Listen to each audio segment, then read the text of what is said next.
live in interesting times. Today's stories. China's Xi Jinping holds talks with Vladimir Putin in Moscow. Some 100,000 join a demonstration to demand Czech Republic's Prime Minister's resignation. Italy's Prime Minister agrees to boost bilateral trade with Vietnam. Indian school demands waste plastic as fees. 11 tons of trash have been collected from Mount Everest. Mexico says it is working hard to find a common vision with the United States. Interpol launches appeal to find environmental criminals. Makeup giant Sephora closed for a training after racial profiling complaint. Plus, the Church of Christ in Seattle delights the community with a second-to-none experience.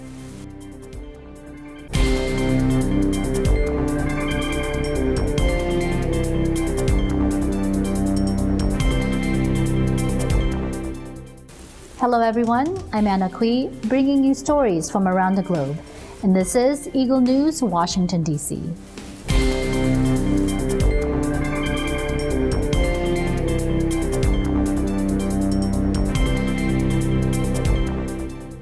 Chinese President Xi Jinping and Russia's Vladimir Putin praised their country's ties during a meeting in the Kremlin on Wednesday, as Beijing and Moscow seek to shore up cooperation amid tensions with the U.S.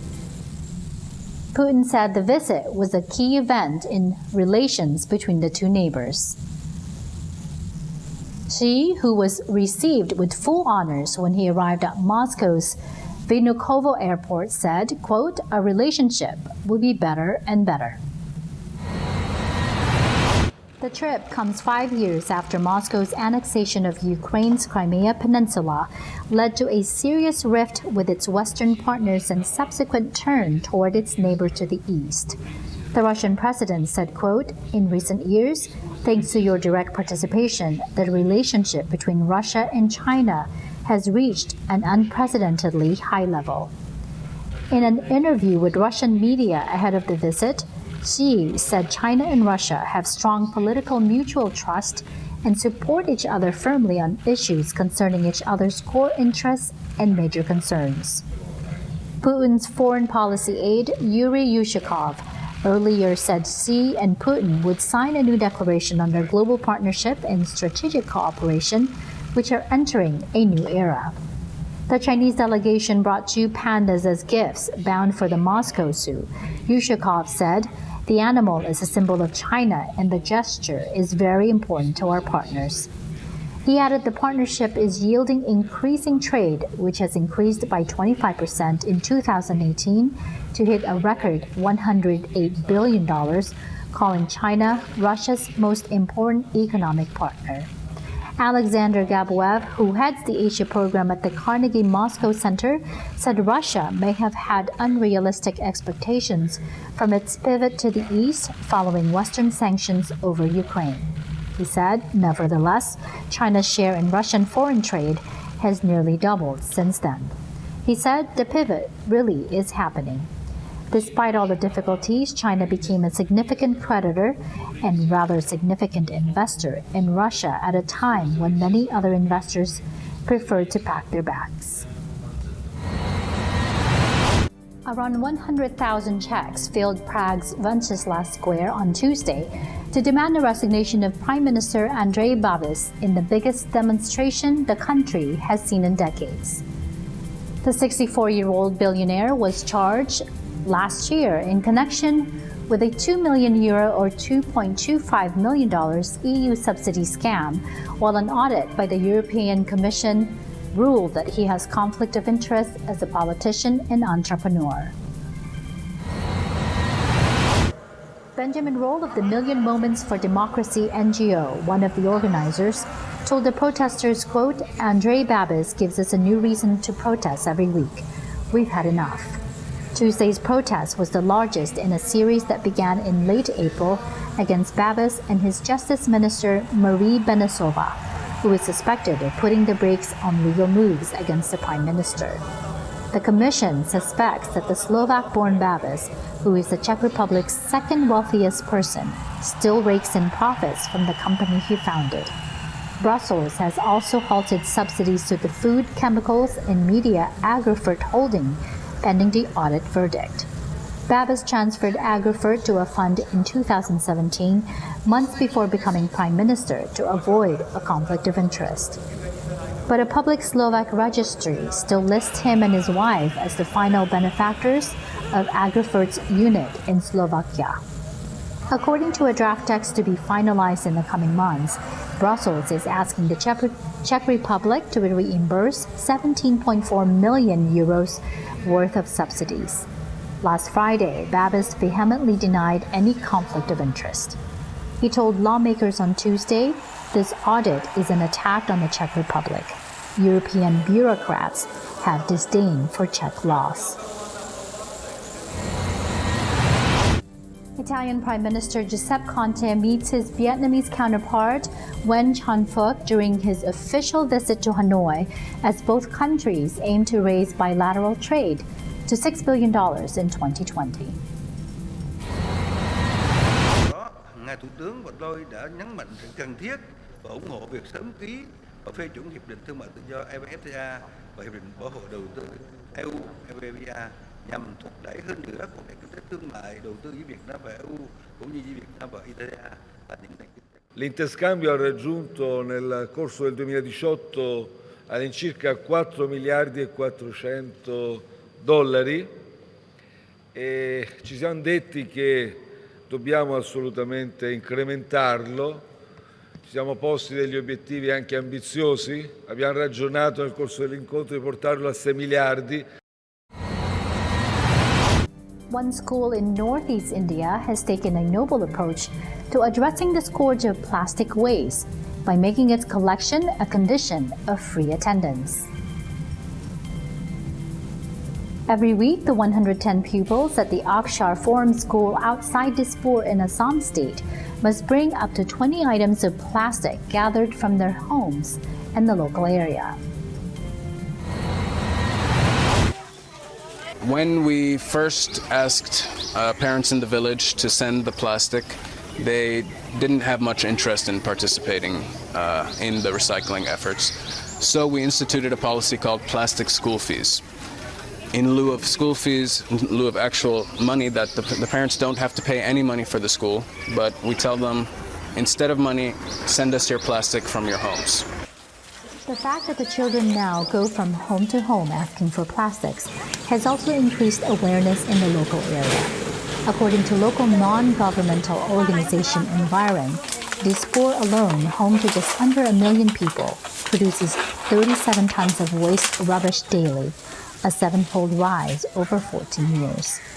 Menu Bora, mother of one student, said, quote, "Earlier we used to burn the plastics and we had no idea that the gas emitted from that was harmful to our health and environment. We also threw these away in the neighborhood, but that would never happen again. This is a good step initiated by the school." After collection, the school makes good use of the plastic waste. Students stuff plastic bags inside plastic bottles to make eco bricks, which can then be used to construct new school buildings, toilet buildings, or pathways. The students are also paid to do this, something which dovetails with another aim of the school, getting children out of the local stone quarries and into education. Mokhtar said the parents of most of the school students cannot afford to send them to school. It was tough, but they have motivated them and brought them back to the school. মতে ঘৰত plastic জ্বলাইছিলোঁ আজিকালি স্কুলত কৈছে হেৰি cancer এনেকা plastic জ্বলালে cancer হ'ব কাৰণে আজিকালি নজ্বলাও আৰু সপ্তাহত ডেইলিকে একবাৰ বা দুইবাৰকে আনো আৰু প্লাষ্টিক ঘৰৰ পৰা Coming up, 11 tons of trash have been collected from Mount Everest. Mexico says it is working hard to find a common vision with the United States. Interpol launches appeal to find environmental criminals. Makeup giant Sephora closed for a training after racial profiling complaint. Eagle News Washington, D.C. will be right back. Stay with us.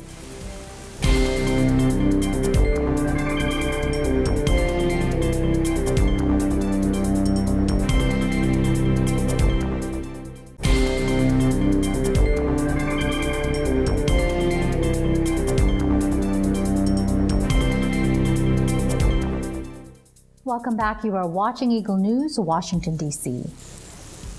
Bags of trash weighing nearly 11 tons brought from Mount Everest to the capital by Army helicopters and trucks were handed over to a local recycling company. हामीले त्यहाँबाट माथि हामी लक्ष्यमा यो पटक 10,000 हारारीको फोहोर ल्याउँछौँ भनेको हामी लक्ष्यबाट केही नागेका पनि छौँ र मानव सब भनेको सकिन्छ एउटा नसके दुईटा पनि भनेका थियौँ तर हाम्रो लक्ष्यभन्दा बढी हामीले 4 वटा सब ल्याएका छौँ. Global warming means melting glaciers are revealing rubbish gathered over decades of mountaineering by climbers who pay little attention to the ugly footprint they leave behind. Nepali officials said Wednesday aluminum ladders and cans collected from Mount Everest may find a second life as pots and pans, as some 10 tons of garbage collected from the world's highest mountain was handed over for recycling. The 14-strong team sent by the government spent about 6 weeks scouring for litter from base camp to Camp 4, nearly 8,000 meters or 26,300 feet up, scraping together empty cans, bottles, plastic, and discarded climbing gear. The bags of trash were flown by Army helicopter to Kathmandu or trucked down along winding mountain roads before being handed over to a local recycling company in a ceremony to mark World Environment Day.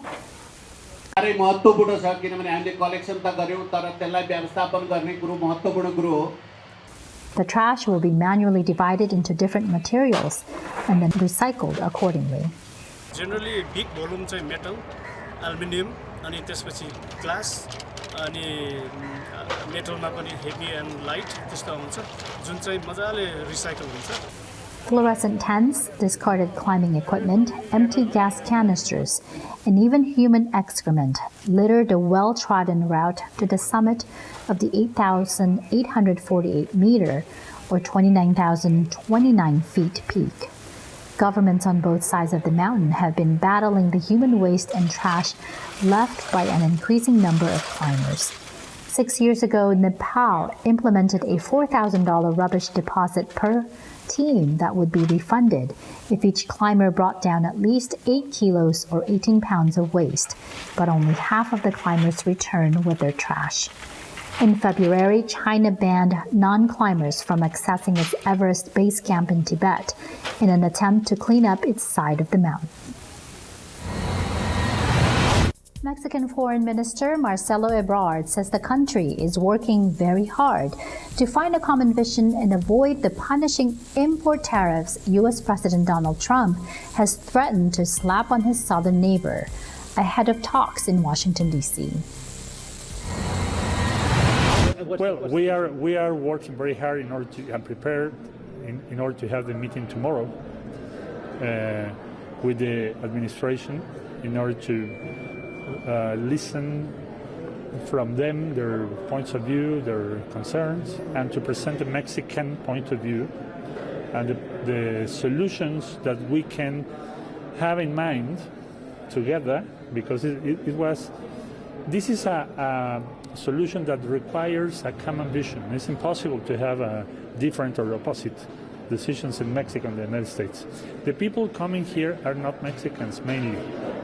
85% from Central America. So that's why we need to share a vision about the issue. Mexico is doing a lot of things in Mexico. We returned in this year 80,000 people, which was in Mexico, but they were returned to Guatemala, Honduras, El Salvador. We offered them works, jobs, opportunities in Mexico. We offer also work permits in order to be in Mexico. So in Mexico right now, we have something like maybe more than 250,000 people from Central America working in Mexico.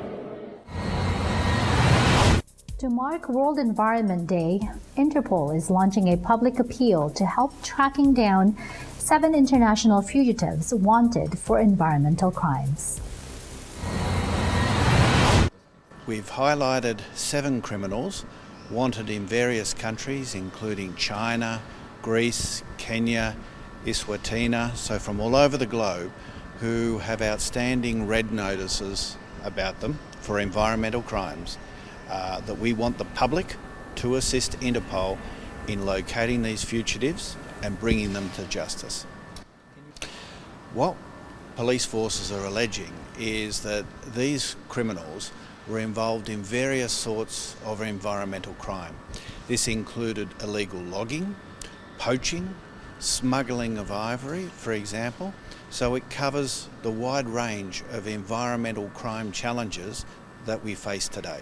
So we know environmental crimes generate huge amounts of money, as you say, between $100 and $300 billion per year.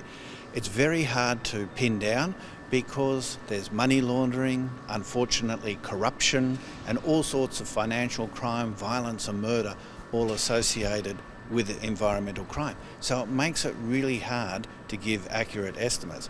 What we do know is the profits are huge and the cost to the environment is unsustainable. Financial motive. So people are generating proceeds of crime, illegal cash from this. This normally has to be laundered, it has to be moved across borders. Unfortunately, sometimes it needs the assistance of corrupt officials to help either move the product or the money across those borders. So environmental crime doesn't stand by itself, it stands in amongst a whole lot of other serious crimes. A Sephora shop in Washington, D.C. closed for an employee training session after a racial profiling incident involving Grammy-nominated singer SZA. The cosmetics powerhouse announced it would close all its U.S. stores, distribution centers, and corporate offices for an hour-long inclusion workshop on Wednesday morning. The Black R&B star tweeted just over a month ago that staff in one of the beauty chain's California shops called security on her. In a statement posted to social media on May 24, Sephora said it would close on Wednesday morning to host inclusion workshops for our employees. SZA said security was called, quote, to make sure I wasn't stealing while she was at a Sephora store northwest of Los Angeles. Referring to an employee, she said on Twitter, "We had a long talk. You have a blessed day, Sandy." SZA has been nominated for several Grammy Awards, including this year for Best New Artist and Best R&B Song. When we come back, the Church of Christ in Seattle delights the community with a second-to-none experience. Eagle News Washington, D.C. will return shortly.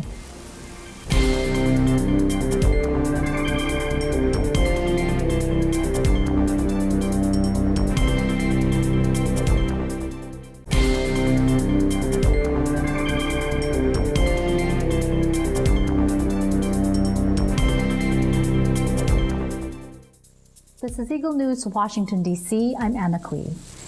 Delighting the community with what was described as a second-to-none experience, the Church of Christ in Seattle opened its doors to neighbors and public officials with an entire day filled with fun, free services, and friendship. Eagle News correspondent Fendel Feheran with the details. In an era where attacks on places of worship have become a statement of hate, the Church of Christ here in Seattle, Washington is here to give a totally different message to the community through an event dubbed as the INC Media Experience, or the INCMX. Families, friends, co-workers, colleagues, neighbors, and even city officials join together to spend part of their Saturday enjoying the experience. My overall impression is that it's great to see so many folks coming together, and just the welcoming, like someone escorted me and made sure I felt welcomed at entrance. And I'll say, like, the other thing that I loved about this were the chickens and the roosters. I don't know if they're connected to you or not, but they're overparked in this corner, and just felt like, oh, this feels like my community. Free food like gourmet burgers, gourmet hot dogs, funnel cakes, desserts, family games and prizes and activities, free haircuts, live entertainment, and one-of-a-kind experience to be part of a live studio audience for various popular show tapings like Time to Draw, which is hosted by a YouTube celebrity at the box office artist, also known as James Reyes.